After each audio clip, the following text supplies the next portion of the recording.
Hello, hello. Welcome back to the Awakening Her podcast. How are you doing today, my friend?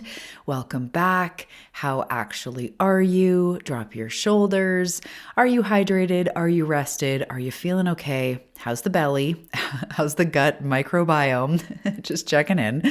So today we're having a really great conversation, and it's one that comes up with my clients in the community, and something that you're not always asking about, but it's something that you often need to hear, and I know that I need to hear this. So we're talking about the gap between knowing and living. So when people come to me or when I'm hearing, my clients speak, they may feel like they're in the goo phase. They may feel like they're not where they were, but they're not yet embodied in where they're going. They're not yet clear or have manifested the thing or the next level, right? So it's this gap between. But what we're going to talk about even more is how it's a gap between knowing something and living it. And it can feel exactly like that. Like there's this giant gap between what we know, right? Like I know about triggers, or I know about healing, or I know about mindfulness, I know about optimism, or even manifestation, right?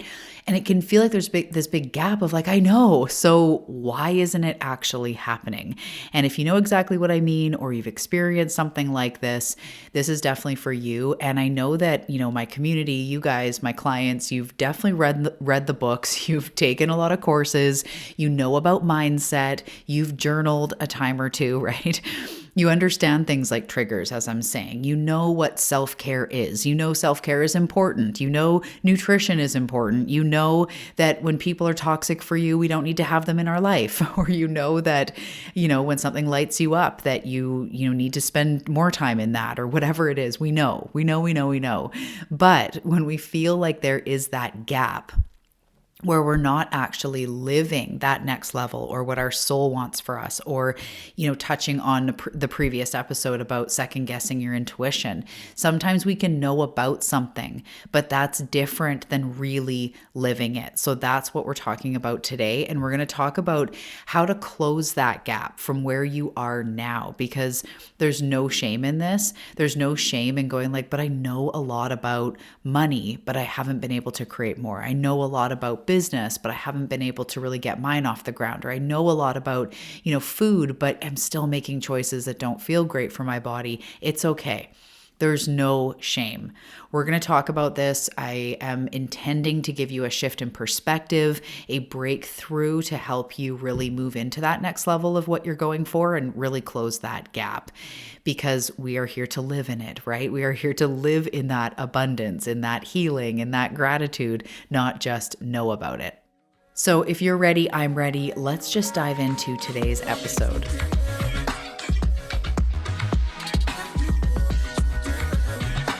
Okay, so there is the gap, as we're talking about, between knowing and living. And this is where a lot of seekers, a lot of self-development people stay.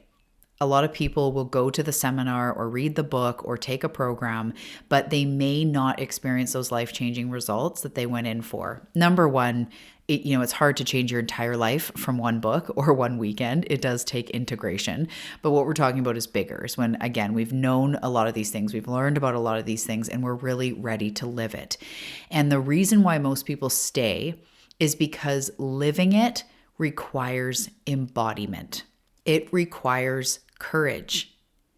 It requires us to shift our self-concept, which is no easy task. It's not, something that we just usually know how to do before we learn that, right? So it asks us to shift from it being something out there, something concept that we learn about like self-love, into it being a choice. So closing that gap, and the reason why most people don't is because it requires these things. It requires starting to live in embodiment. It requires courage. It requires loving ourselves enough to shift into that next self-concept, to live in line like our goals, like our mental health, like our physical health truly matters. And that does take growth. That is, part of the healing journey, the self-development journey, learning self-love, learning to value yourself. So this is why a lot of us don't close that gap, and it's just way more safe and comfortable to learn about it. And there's often times with clients where they're like, oh, should I take this course? It's about this and this and this. And they realize that they may not even need another course. They know these things, or they know a lot about these things. It's time to put it into practice. Instead of more videos about the thing, it's time to practice the thing, right? And again, like everything I share, this has been my journey too. I knew for a long time about manifestation, but manifestation for me is not that easy. Sometimes it is, of course. And I get the laws of the universe, and I get about possibility, and I get about the quantum. But the part that can throw me out is when I need to look after myself, when I need to believe in myself, basically the things that touch up on my self-development journey. And then in that way, manifestation can be really tough because it asks me to believe in myself. It asks me to go after my dreams. It asks me to feel good when I'm not feeling good, right? So I can know a lot, but being it is another story. And so I'm curious if you can relate to that. So living it, from my perspective, really means choosing to breathe first. So living it, from my perspective, means things like choosing to take a deep breath before you react. As you're starting to spin out, taking a deep breath, putting your hand on your heart, connecting back into your body. Choosing to regulate your nervous system as you go about your day. Choosing to walk away from things for real that drain your energy. Making a choice from your intuition and just going with it. Choosing to trust it. Showing up boldly in your business or your art or your goals or your dreams, even when you're scared. Really living it means actually taking time in self-care. Actually taking time to look after yourself. Choosing to eat, speak, move, love, open your heart, dream in alignment with the version of you that you say you want to become. The version of you that is waiting for you on the other side of that gap. So having these things shift from something you know about into a choice you make. I choose to love myself. I choose to be more gracious with myself. If I know that, and I'm talking as you guys, as the community, it's like saying this to yourself. If you know that, hey, I get anxious or I get really depleted when I start saying yes to things and overbook things, okay, it's time to stop. It's time to put boundaries from a concept into an action word. Living it means choice. It means choosing to show up, to try, to stumble, and to get back on the horse. And so again, what stops most of us from living it is that in this journey of choosing to regulate over react, choosing to go boldly after your dreams, choosing to book a self-care day, choosing to be grace with yourself and kindness, in that, it's also about trusting yourself. And we've talked about this in previous episodes recently, where it's trusting yourself to actually do it, to follow through, to face discomfort, and to shift that self-concept, to leave that, not to leave the old identity behind like it's discarded, but to upgrade, to trust that it's safe to evolve, that it's safe to shine. Trusting yourself that even if you make a decision and quote unquote fail, you're going to be okay. So a lot of times what is between us knowing something and really living it is trusting in ourselves, but it's also about fear. It's about fear of what's on the other side, fear of what it's going to take, fear of success, fear of failure, fear of outshining people, fear of what we're going to have to give up to move into that next level. As much as growth and transformation is really shiny and really positive and really great, it does come with a lot of fear. Because everything you've known, what you've been programmed, good and bad, I like to say quote unquote, because there's no actual good or bad, but you know what I mean, helpful or unhelpful. Walking away from the old us can feel scary. Doing something and potentially failing can be scary. So there are a lot of things between knowing, and you can see, even more now how knowing something, learning about it, watching a YouTube video, reading a book, that's comfy cozy. but doing it is a whole other bucket. So trusting yourself that you can do it. Trusting yourself that you can be safe. And I mean in your nervous system, that you'll be able to handle it. Your nervous system will say, nope, that's scary when we're leaping. But instead, we step forward and then we do our, regulation. We make sure to ground. When I'm launching something, I take extra space. I go out in nature more. As I prepare for my retreat, every time fear comes up, or what if this happens, or what if that happens, I regulate, I breathe, I let myself feel it, and then I go for a walk and I move to the other side of it. It's one thing to learn about doing scary things or about these things, but to really apply it in the moment when your body says, nope, that's scary. Or when your mind is telling you a million things that could go wrong.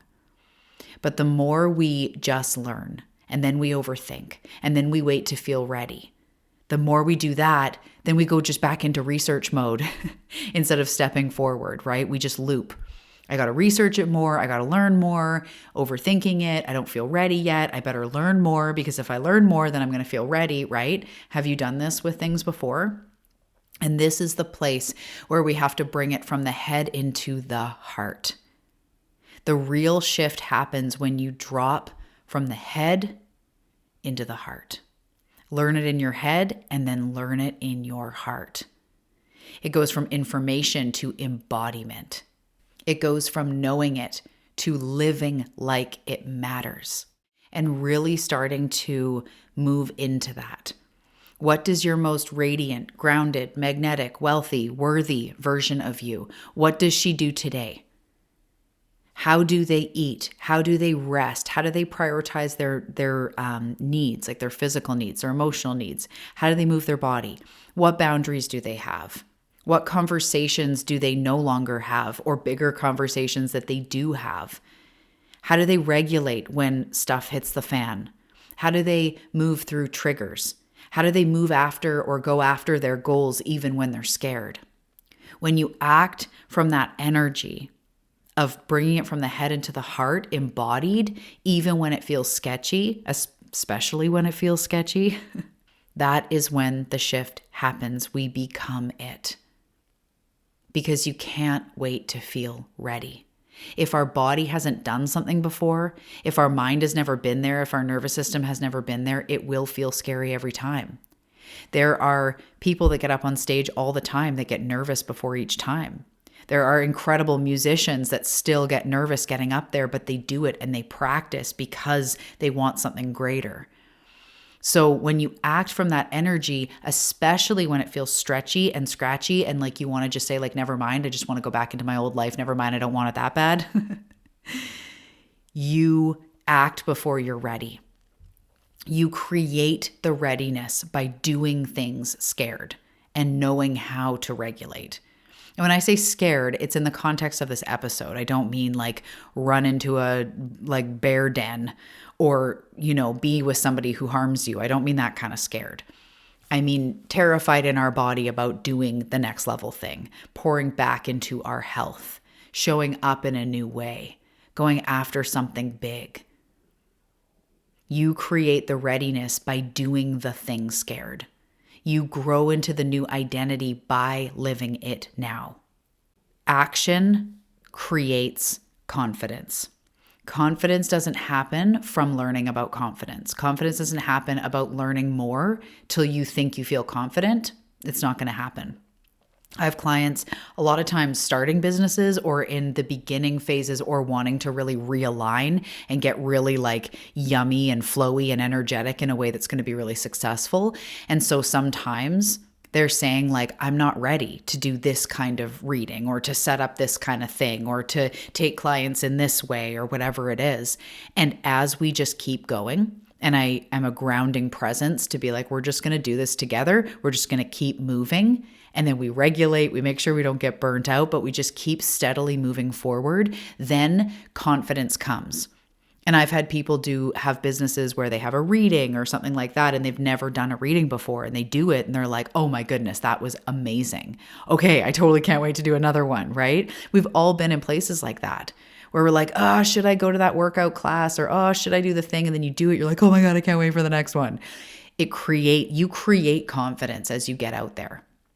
And even if you go to like a new yoga class and you literally fall on your face or you can't do something, being in there, putting skin in the game, being in an environment that is good for you, even when you quote unquote fail or don't do it as good as you thought, that even helps you because you learn that even when I fail, I've got me. I'm going to keep showing up. Sometimes bad things happen. I've had live events where 2 people show up and I'm like, okay, I'm going to give this, talk like there's 100 people because sometimes things happen. You might ask someone on a date and they say no. You might not get the offer accepted on the house. You might go for an audition and you don't get it. That can happen too. But part of moving forward is learning that I'm going to be okay no matter what. So we have to just get out and live it. We have to go out and create the life that we want. And then as shit hits the fan and as we get freaked out, we use our tools. You can't wait to feel ready. So I want to narrow in a little bit more on how to close the gap before I start wrapping up this episode. So I want to point to how we want to pick a truth or an identity or something that we need to do for that next level and commit to it. Say it is a boundary. Say it is, F it, I'm going to start writing the book, or I'm going to get out there in the dating game, or I need to speak my truth. What is it that you've been learning about, but you haven't totally stepped into? It can literally be anything. And I want you to think of that one thing: health, wealth, nervous system, working out, EFT, building a business, asking someone out, healing work you've done. I want you to pick something that comes to mind and claim it. This is who I am now. I am the embodiment of self-love. I'm learning to love myself. Therefore, I am starting to become the version of me who loves myself. We put on those glasses. We commit to one aspect. And every time life bumps up against us, every time we have contrast, every time we're like, oh, never mind, I want to retreat, we learn how to breathe. And we just ask ourselves, like, what would that next level version do? What's the most that I can do from here? And some days I'm real resistant. I'm like, what's the most I can do? Okay, I can be compassionate to myself. I can just let myself cry instead of shaming myself or trying to move through it quickly. That's maybe something I can do that my next level version, as I'm healing, does. It doesn't always have to be a big, bold, crazy, choice. But you want to pick one thing and start committing to it. Creating safety as you stretch. That's the next element of closing this gap. We have to create safety as we stretch. So constantly using breath work, EFT, meditation. It doesn't mean you have to meditate for like hours a day. I just mean as you start to get thrown out, as you're like, oh my God, never mind, or oh, you start spinning out in your head, come back into your body, tap on your chest, take a few deep breaths. If you're a member of On the Path, we have a million, regulating meditations and short meditations and things you can do, but coming back into your body and reminding yourself, I'm safe to grow. I'm safe to evolve. And saying to yourself right now, I'm freaking the fuck out, but I'm going to come back into my body. I'm not being chased by a lion. Let's breathe. I'm going to be okay. And I say to myself often with big things, whether it happens or doesn't, whether this happens or not, I've got me. Whether worst case scenario happens or best case scenario happens, that's a tongue twister, I've got me. I'm going to be okay. And that helps me relax enough that I and sometimes I shake it out. I shake out the fear and the anxiety. I go for a walk. I might have a hot shower, or a cold shower, something to just kind of shake it up. And then I get back to taking a big step. And I just keep it moving forward, create safety as you stretch. And then the next thing I just want to say, as we're talking about closing the gap, so you want to pick one truth that you already know. You want to pick something that you've been learning, that you've been knowing about, and really commit to it. The second thing is safety as you stretch. And there's 4 things I want to go over here. The third one is catching yourself when you're in the loop of, oh, I know.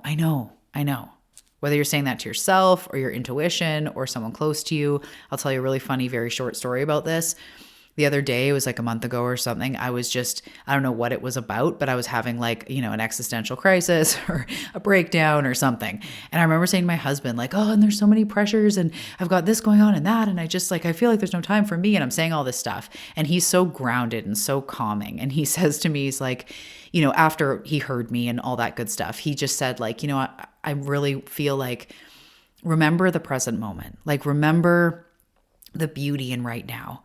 And our kids are little and we have this beautiful house, and just really try to come to the right now.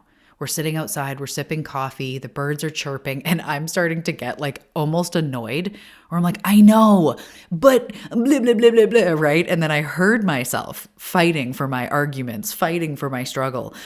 And, and he's just like, yeah, okay. I just know that like it helps me a lot when I'm feeling stressed, just to come to the here and now, just to come to the present moment. And I heard myself, resisting it. And then I just stopped and really thought about it. And I'm breathing and I'm like kind of just hearing the few words he said, but so powerful. And I was very ready to go like, I know the present moment. I know. But really, it was exactly what I needed. I was spinning out about all this big, ungrounded, stuff, which I have the right, everybody does, has the right to feel and to vent and to have our days. It's fine. And he listened to me and he let me vent it out. But it was so funny how he's like, well, just remember kind of like the simplest thing. I'm like, I know, right? But that's where surrender, that's where the present moment isn't just something it's something you practice. So I asked myself, like, I know, but am I living that? Is that something that maybe would help me right now?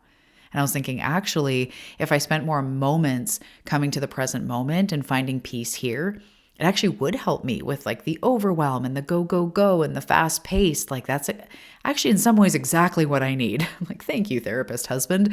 But it's funny because we really can just go, I know, because you do know.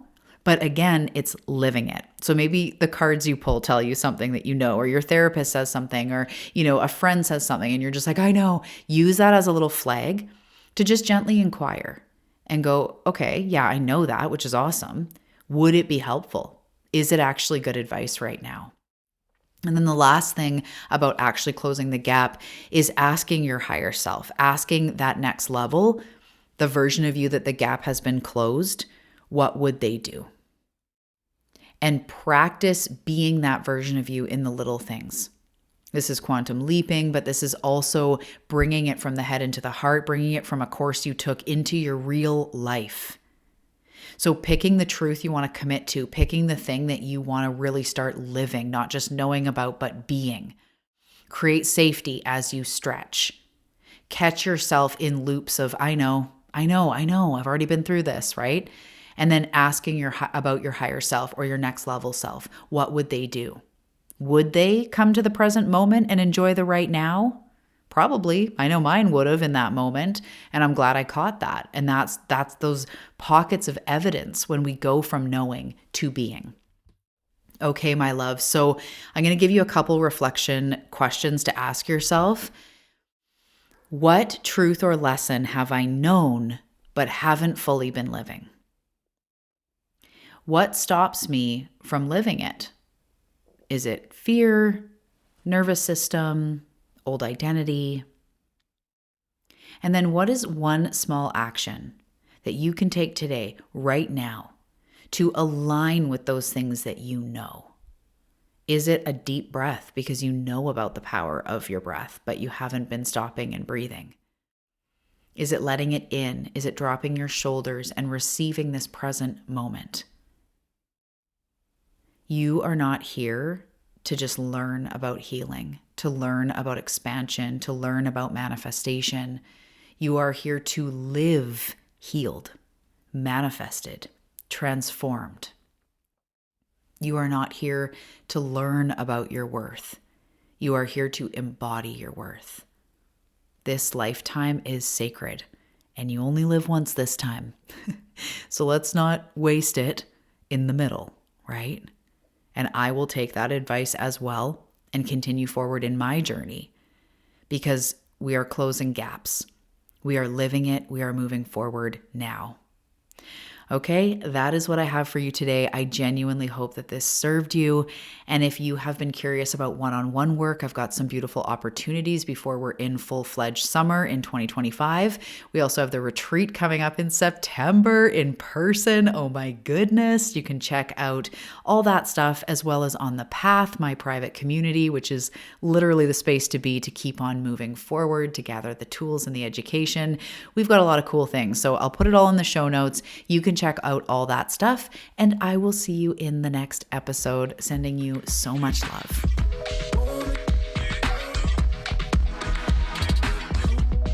Hey, thank you so much for tuning into today's episode. I really hope that it served you. So before you go, I want to share something with you. If you're loving these conversations about self-growth and healing and moving forward, and you're really ready for more tools, more implementation, more integration, more structure, more what do I do?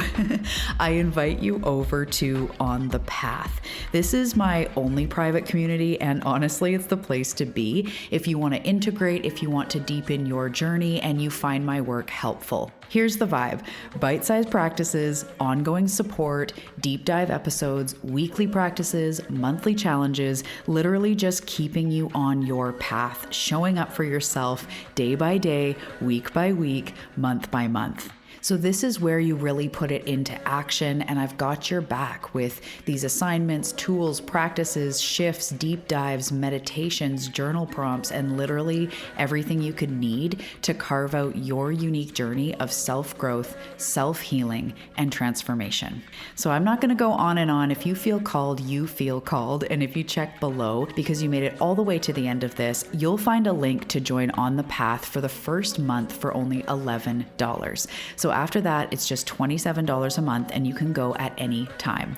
Okay, my love, I genuinely hope this episode lit you up, and I can't wait to welcome you over to On the Path, and I cannot wait to see you also in the next episode. Thanks so much, and have a great day.